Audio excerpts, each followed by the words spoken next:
Hello friends, I am Akhilesh. Welcome to visibility classes. चलिए देखते हैं आज कुछ नई क्वेश्चन की ओर। अगर इनकम टैक्स 17% बढ़ जाए तो शुद्ध इनकम 3% कम जाती है, तो इनकम टैक्स की दर ज्ञात करना है। चलिए दोस्तों मेरे देखते हैं कि इस तरीके के क्वेश्चन को कैसे डील करना है। क्या बता रहा है? इनकम टैक्स की दर बढ़ जा रहा है, इनकम टैक्स बढ़ जा रहा है, इनकम टैक्स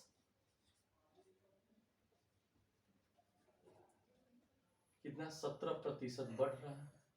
ठीक है जी। और क्या कह रहा है? शुद्ध इनकम 3% कम जा रहा है, शुद्ध इनकम 3% क्या हो गया? कम हो गया। ठीक है जी। 21 नंबर क्वेश्चन है, आइए देखते हैं इसको कैसे डील करेंगे।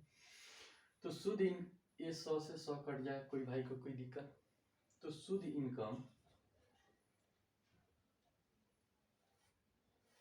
इनकम टैक्स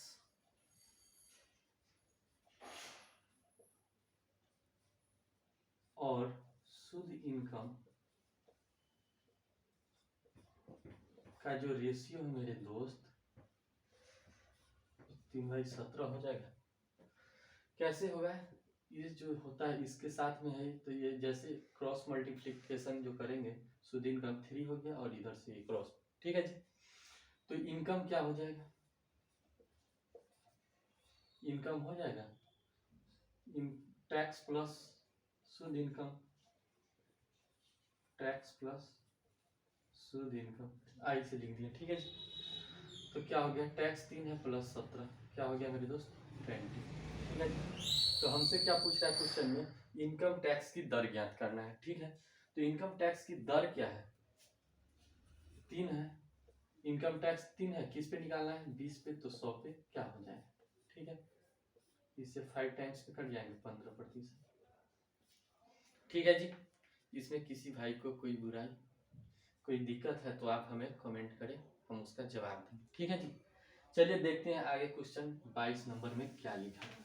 22 नंबर में लिखा है मेरे दोस्त, अगर इनकम टैक्स 19% बढ़ जा रहा है, इनकम टैक्स 19% बढ़ गया। ठीक है जी। और कुल इनकम जो है मेरे दोस्त, आई से लिख रहे हैं इनकम को। ठीक है। कुल इनकम 6% घट जा रहा है। 6/प्रतिशत को 100 से लिखते हैं, कोई तो दिक्कत ना हो। तो अब देखो यहाँ भी 100 से 100 कट गया। इनकम टैक्स और शुद्ध इनकम का रेशियो क्या बनेगा मेरे दोस्तों? इनकम 19 है और ये 6 हो गया शुद्ध इनकम। ठीक है। तो हमें इनकम क्या होगा? टैक्स प्लस शुद्ध इनकम, ऐसे है। ठीक है। तो 6 + 19 क्या हो गया? 25। क्या निकला? इनकम।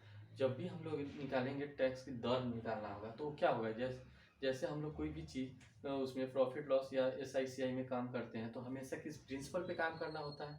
उसी तरह यहाँ से अगर ये नहीं होगा, इनकम ही नहीं होगा, तो हम किस पे उसका दर कैसे निकाल पाएंगे?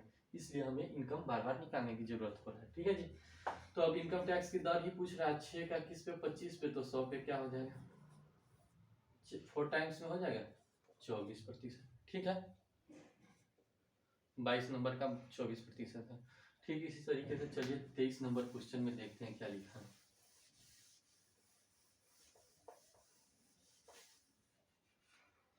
23 नंबर में ये पूछ रहा है मेरे दोस्त, अगर x y से 25% ज्यादा है, x y से 25% ज्यादा है, यानी ये 125 से ये 100 है।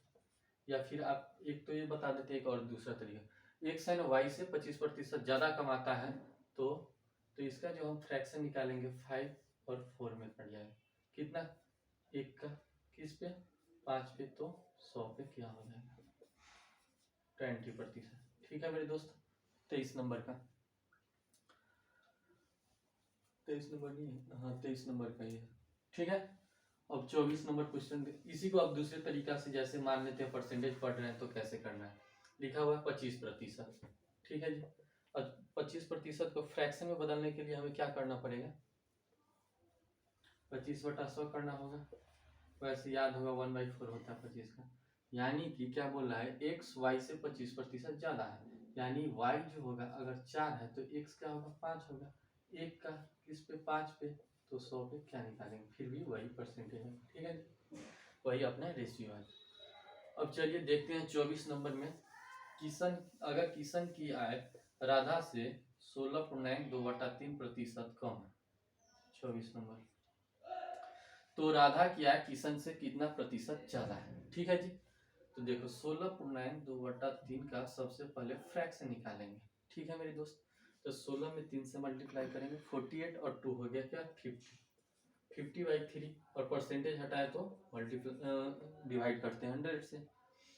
अब इसको 2 से 1/6 हो गया। ठीक है जी, अब कहा राधा की आय, किशन की आय राधा से कम है, तो राधा 6 होगा, यहाँ पे राधा आ गया 6, तो किशन का क्या हो जाएगा दोस्त, 5 हो जाएगा। ठीक है, क्योंकि राधा राधा का ज्यादा है, किशन का आय कम है। ठीक है जी, तो एक का कम है किस पे, 6 पे, तो 100 पे कितना हो जाएगा। ठीक है जी, कोई भाई को कोई दिक्कत, किस पे निकालना है, देखो तो किशन से निकालना है, जिसका निकालना होगा जिससे, तो उसका ये करना है। ठीक है, उसको हमेशा हर में रखेंगे, तो ये 5 से 20 टाइम्स में कट जाएगा, 20% आ जाएगा। ठीक है, आप इस पे ध्यान नहीं दे रहे थे, इसीलिए बीच बीच में पूछते रहते हैं, समझे। चलिए 25 नंबर देखते हैं मेरे दोस्त।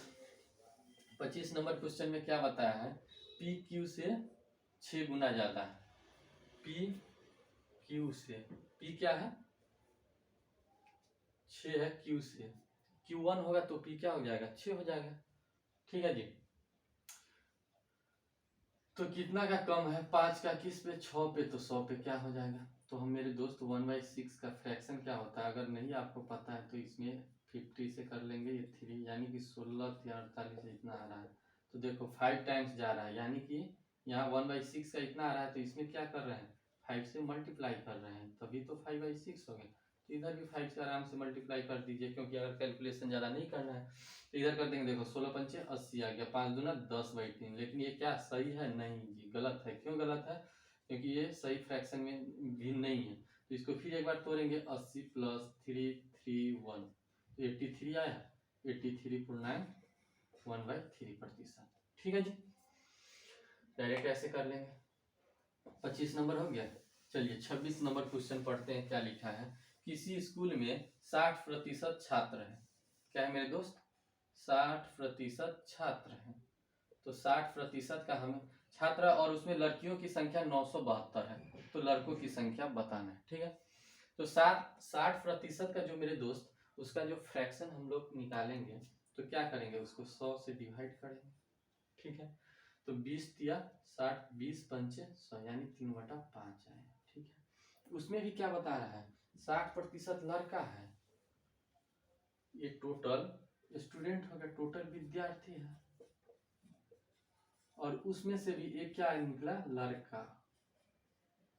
तो हमें लड़की निकालने के लिए क्या करना पड़ेगा मेरे दोस्त, टोटल विद्यार्थी में से लड़का को घटा देंगे तो लड़की निकल जाएगी, यानी 5 में से 3 को घटा देंगे तो 2 आ जाएगा। ये किसका संख्या है, लड़की का। तो लड़की की तो बता रहा है क्या, लड़कियों की संख्या 972 है, तो लड़कों की संख्या निकालना है, यानी इस 2 का वैल्यू क्या है, 972, तो एक का क्या होगा, 4, 8, 6 हो जाएगा मेरे दोस्त।